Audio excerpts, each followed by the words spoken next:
শাইখুল হাদিস আল্লামা আজিজুল হক রহমতুল্লাহ আলাইহির সন্তান আমি। তার সে আন্দোলন সংগ্রামের রক্তের স্রোত আমার ধমনীতে প্রবাহমান। সেই জায়গাটা থেকে আমার কাছে মনে হলো যে বাবরি মসজিদের এই চেতনাটাকে আমাদের প্রজন্ম থেকে প্রজন্ম পর্যন্ত এটাকে জাগরুক রাখা প্রয়োজন।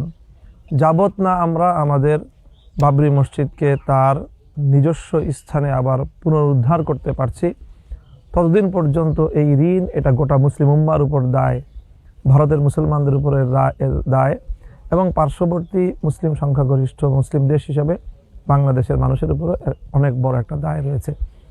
ইতিহাসের এই দায়, ঈমান এবং বিশ্বাসের এই দায় থেকেই আমরা আমাদের প্রজন্মের এবং পরবর্তী প্রজন্মের কাছেও আমাদের এই দায়ের বার্তা পৌঁছে দেওয়ার জন্যই আমরা সিদ্ধান্ত গ্রহণ করলাম যে আমরা আমাদের এই জায়গায় বাবরি মসজিদ নামে মসজিদ নির্মাণ করব এবং এর স্থাপত্য নকশার মধ্যে যে কোনোভাবে আমরা বাবরি মসজিদকে জাগিয়ে রাখার একটা উদ্যোগ আমরা গ্রহণ করব।